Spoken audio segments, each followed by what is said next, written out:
Welcome to Weekly News Highlights, where we wrap up your week with a glimpse back into what went on over the past week. I'm Kim Dami in Seoul. The new National Assembly of South Korea has been created with the 22nd general elections that took place on Wednesday.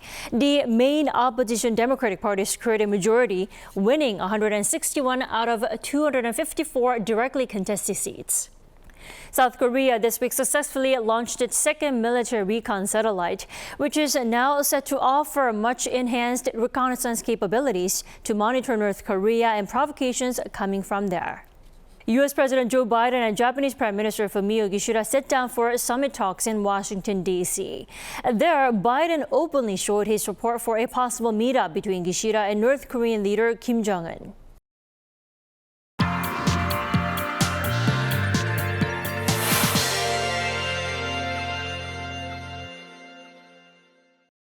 This past week, South Korea had its 22nd general election. It ended with a major victory for the liberal opposition parties and a defeating crush for the ruling party. Now, to talk more about how this will shape the new parliament, we're joined by our National Assembly correspondent Ishihu here in the studio. Welcome back, Shihu. Thanks for having me, Dami. So, Shihu, break down the 300 seats in the assembly, in the new assembly.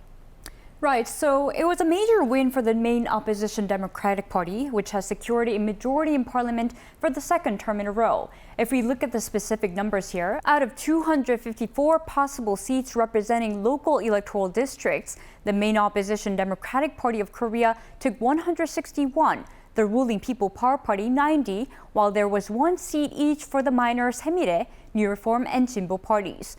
As for the 46 proportional representation seats, the PPP satellite People Future Party secured 18, while the DP satellite party, the Democratic United Party of Korea, including candidates from the Jinbo Party, secured 14. From the minor camps, the Rebuilding Korea Party, launched by former Justice Minister Jo-guk, won 12 seats, while the New Reform Party, led by the former PPP leader Lee Jun-seok, won 2. So the assembly will once again retain its large opposition party and small ruling party status. Right, the assembly will retain most of the previous structure this time as well, with the DP and its satellite party occupying 175 seats, or 58.3% of the total. Moving forward, the DP may have additional support in parliamentary procedures from the 14 other minor opposition lawmakers elected, representing the Saemildae, Rebuilding Korea, and Jinbo parties.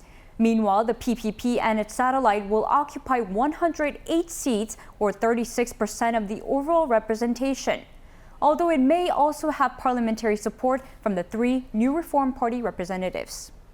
Shihu, then let's talk about how this structure will affect legislative action in the assembly from now on.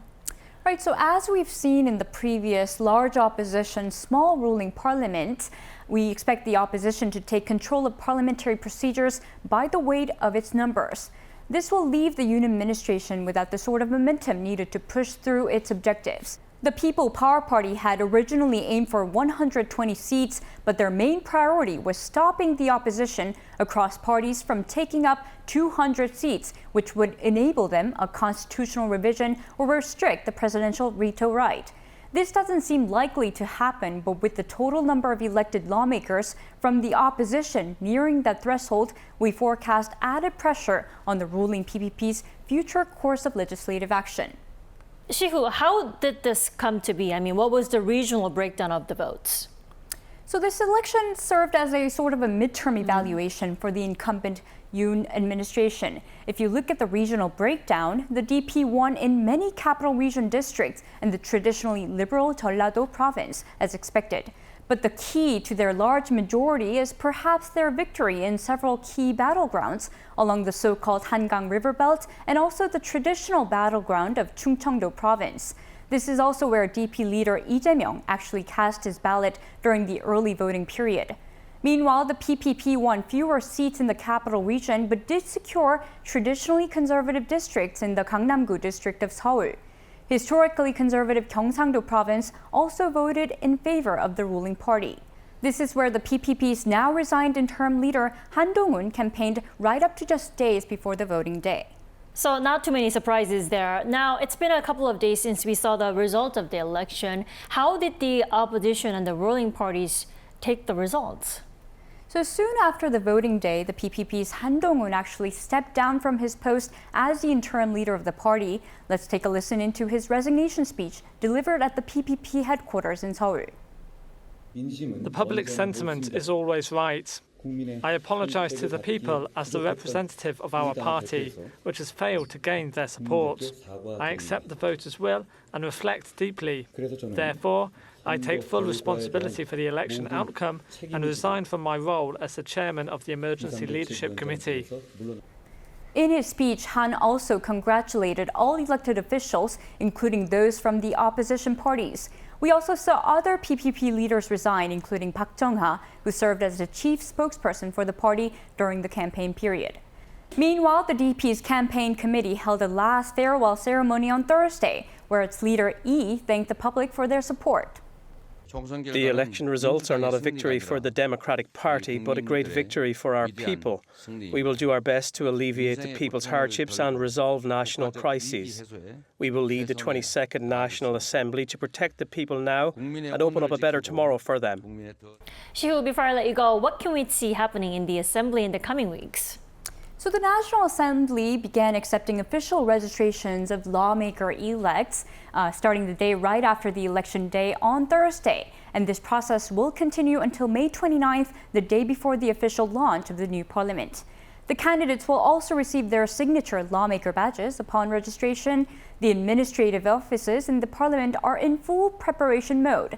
Later, we expect to see shifts in the leadership structures within political parties and possibly more power struggles between the ruling and opposition parties as they get settled into the National Assembly. All right, Shihu, thank you so much for your reporting today. We appreciate it. Thank you, Dami.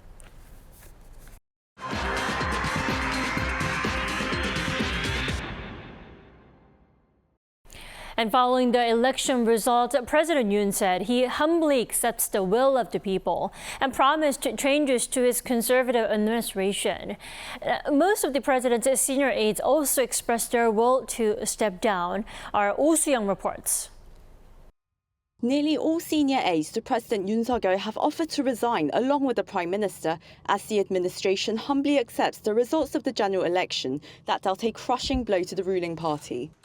Yoon's Chief of Staff Lee Kwan-seo briefed reporters Thursday morning, conveying the president's remarks that he will respect the will of the people expressed in Wednesday's election. He pledged to do his best to reform the running of state affairs and stabilize the economy and people's livelihoods. A senior official hinted that such a reform would first involve an all-out overhaul of Yoon's top aides. Most have expressed their intent to resign: the Chief of Staff for Policy, and all senior secretaries, including those in charge of political affairs, the economy and press relations. Prime Minister Han Duck-soo, who has been playing a leading role in domestic affairs, told the president he intends to step down. The inevitable list of figures resigning excludes those in the National Security Council, as they deal with the nation's security and foreign policy strategy.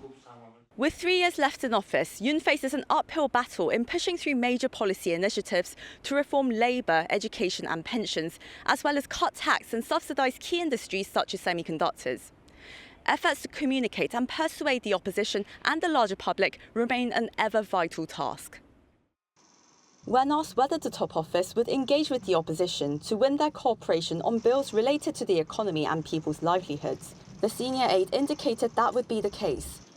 The official added that the president has considered Wednesday's general election as the public's evaluation of his handling of state affairs, and that the presidential office will reflect upon the outcome. Oh Soo-young, Arirang News. The United States hosted a Japanese prime minister for the first time in 9 years this week, with Fumio Kishida making a state visit. There, U.S. President Joe Biden and Kishida reaffirmed their commitment to work together on denuclearizing North Korea. And also, for the first time, Biden showed his support for Japan's outreach to North Korea. isnt has more.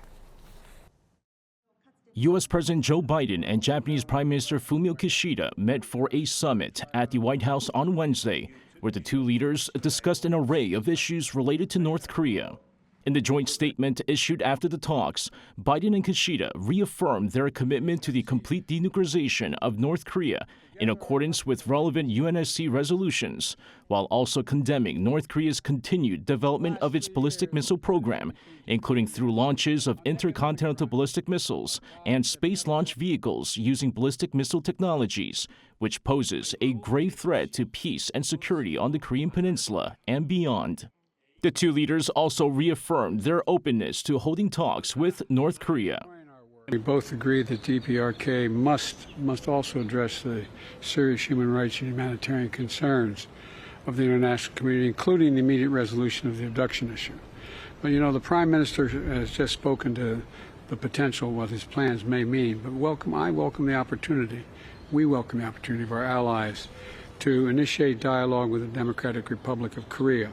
In their joint statement, the two leaders also called on North Korea to return to dialogue without precondition. However, the North has stressed that any summit between Kim Jong-un and Kishida will be held without discussions on Japanese abductees and the denuclearization of the regime. They also expressed concerns over growing cooperation between North Korea and Russia, while calling for faithful enforcement of anti-Pyongyang sanctions, despite Moscow's veto of a UNSC resolution to extend the mandate of an expert panel monitoring sanctions implementation. During Wednesday's summit, the two leaders also announced an array of agreements, including upgrading their country's command and control structures, creating an air defense architecture between the U.S., Australia, and Japan, and deepening people-to-people exchanges.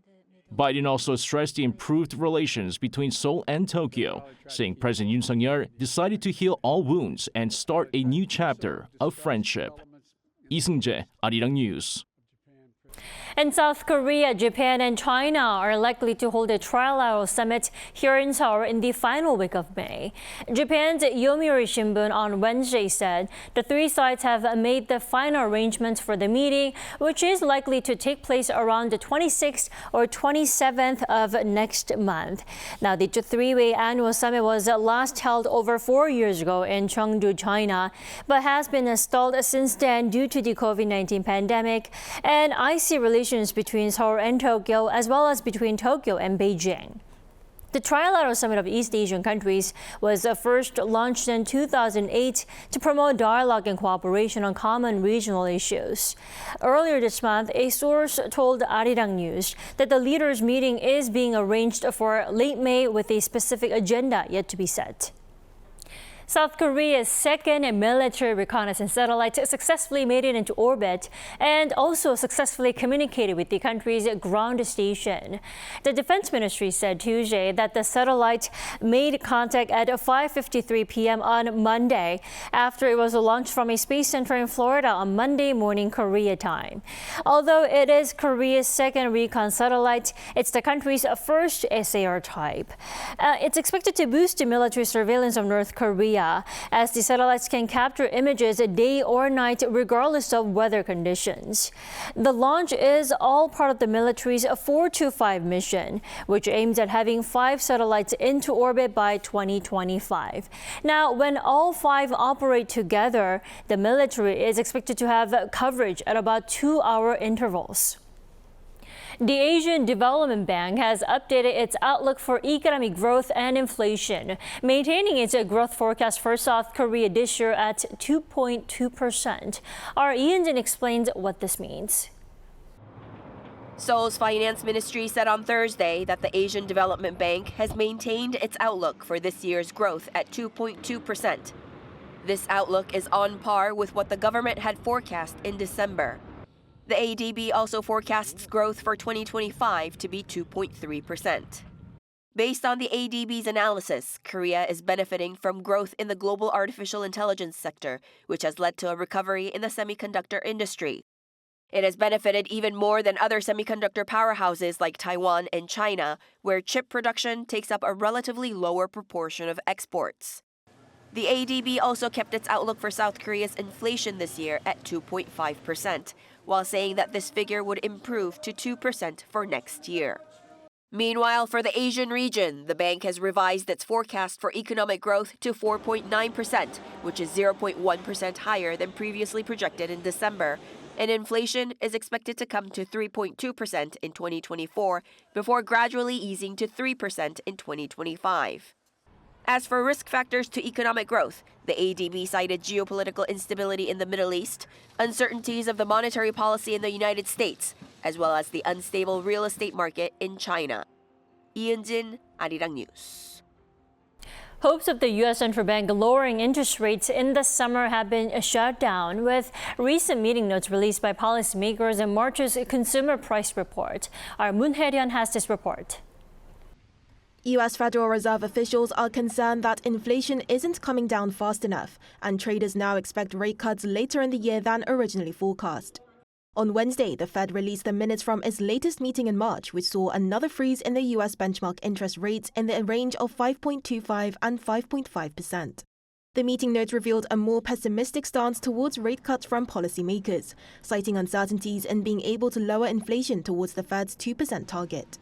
Some participants reportedly predicted that longer-term inflation expectations appear to remain well anchored, with others commenting that geopolitical risks could result in higher energy prices. After expectations that interest rates would be lowered in June, economists now predict that rate cuts could come in the Fed's meeting scheduled in September, given this latest commentary. The sentiment was supported by the U.S. Consumer Price Index for March announced by the Labor Department on the same day, showing that consumer prices rose 3.5% compared to the same month the year before. This is in fact higher than the 3.2% on-year rise seen in February. It's also the highest rise since last September, supporting Fed Chair Jerome Powell's comments that it's a sometimes bumpy road to bring inflation down. With the U.S. CPI seeing 3 straight months of high readings, experts are saying that this might not just be businesses raising prices at the start of the year as economists had previously argued. Following the Fed's meeting notes, U.S. President Joe Biden acknowledged that while there could be delays in interest rate cuts, he stood by his prediction that these cuts could come by the end of the year. Moon Hae-ryun, Arirang News. The U.S. Department of Commerce has unveiled a massive financial boost for the Taiwanese tech giant TSMC, a landmark decision aimed at reclaiming the U.S.'s leading role in the chip-making arena. Shin Se-byuk has the details. The U.S. Department of Commerce announced on Monday a significant subsidy of $6.6 billion to support the Taiwanese chipmaker TSMC.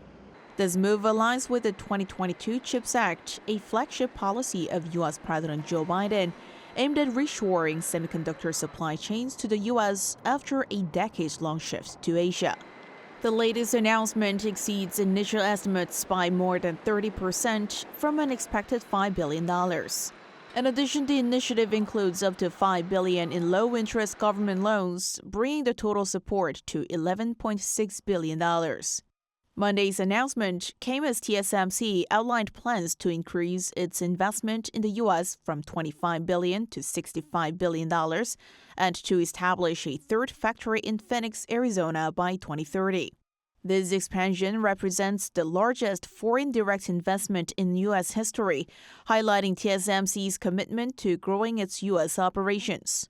The Commerce Department expects TSMC's U.S. investment to create a significant economic impact by generating about 6,000 manufacturing jobs and 20,000 construction jobs.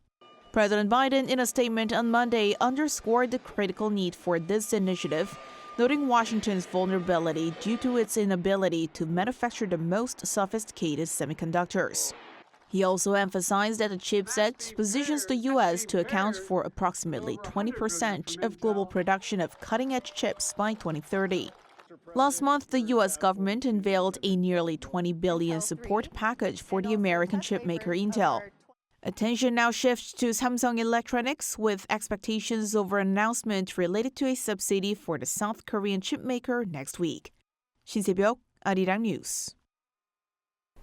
2 out of 5 households in South Korea are single-person households. 1, because of the country's aging demographics. And 2, more and more people decide not to get married. Lee Seung-jae reports. According to data from the Ministry of Interior and Safety on Tuesday, the number of single-person households in South Korea stood at 10,021,413 as of March this year, marking the first time the figure has reached the 10 million mark. That's compared to 9,981,702 single-person households the previous month. Among the over 24 million households nationwide, single-person households make up 41.8%, or 2 out of 5. By age group, those in their 60s make up the highest proportion of people living in single-person households at over 1.86 million, followed by those in their 30s at over 1.68 million, and those in their 50s at over 1.64 million. People in their 70s and above accounted for over 1.98 million. By region, Gyeonggi-do Province and Seoul had the highest proportion of single-person households. There were also more men living alone than women.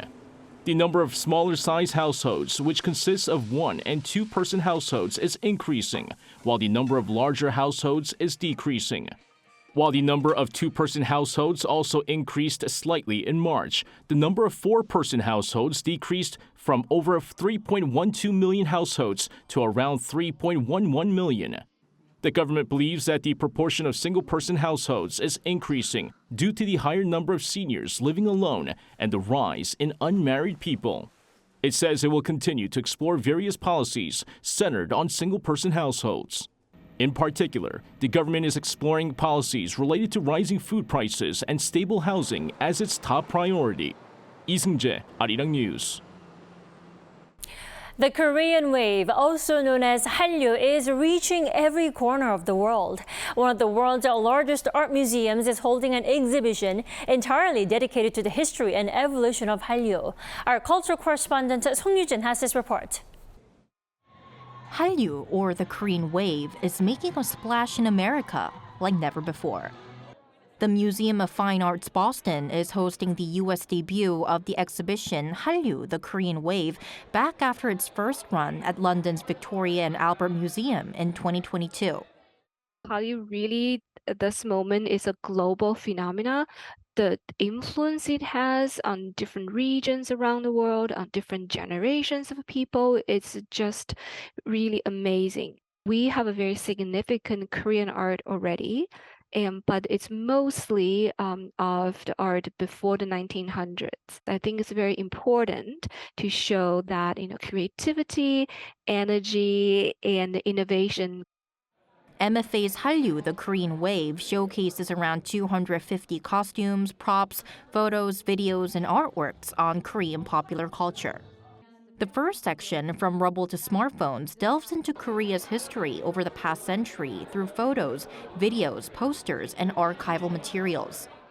We think it's very important for people to understand Korea's recent history and how you really came out of there. And this is an incredible story about resilience and innovation.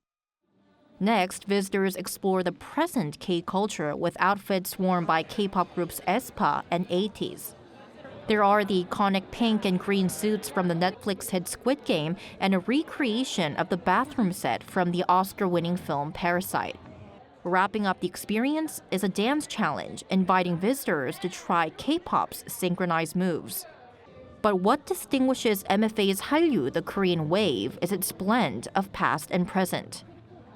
Korean-American artist Julia Kwon's work showcasing patchwork textiles resembling bojagi, a traditional Korean object wrapping cloth, is an example. My textile work that draws attention to the rise of anti-Asian hate during the COVID-19 pandemic is currently on display in Hallyu. I integrate patterns from contemporary socio-political events into the bojagi design to question people's preconceptions on authenticity and otherness. My work considers what it means to form an Asian feminine identity today within the context of globalism, cultural hybridity, intersectionality. Hallyu the Korean Wave runs until July 28th at the MFA's Anne and Graham Gunn Gallery before heading to the Asian Art Museum in San Francisco. 송유진, Arirang News. The reputation of Korean books and authors has been growing globally, especially this year. Korean children's book authors have been shining at a major Italian book fair. Our Choi Soo-hyung tells us more. Recently, the international reputation of Korean books and authors has been growing. In Italy, at the Bologna Children's Book Fair 2024, the largest children's book exhibition in the world, many Korean children's book authors are invited to show their works to the world. The Culture Ministry in South Korea has doubled the Korean author exhibition space at the fair compared to last year. So, 18 Korean children's book authors can meet overseas readers and publishing companies in person to promote their work. At this year's Bologna Book Fair, Korean picture book author Kim Ji-an, who won the Bologna Ragazzi Award Comics for Early Readers with As You Drive, shared her thoughts about the pure joy to be found in her book. Regardless of the situation, we should be able to run with joy as our engine and fuel, and the ones who understand this joy the best are the child readers. We adults should help continue building a society where children can experience joy. For 40 years, the Korean children's book author Lee Geumi has been comforting children and teenagers with numerous books. Children's life experiences like school may be different by country, but feelings of joy and sorrow and challenges are universally shared. I hope my work can bring them some comfort and give children some faith in humanity and hope for the world. The 62-year-old was listed among the final 6 nominees for the Hans Christian Andersen Award, the highest award in children's literature. The award, presented every 2 years since 1956 by the International Board on Books for Young People, evaluates the lifetime achievements of children's book authors worldwide. The announcement was made on Monday local time at the fair, even though Austrian author Heinz Janisch won the award. He said she was proud of being a finalist. It's an honor that judges showed interest in Korean literature for children. I hope this sparks more awareness of Korean children's books worldwide. I feel proud to be able to take a small part in spreading awareness. The government plans to strengthen the global expansion of K-picture books through appropriate local support initiative. The Bologna Children's Book Fair 2024 will run until April 11th. Choi Soo-hyung, Arirang News. That is all we have for this week. We thank you for watching Weekly News Highlights. Enjoy the rest of the weekend.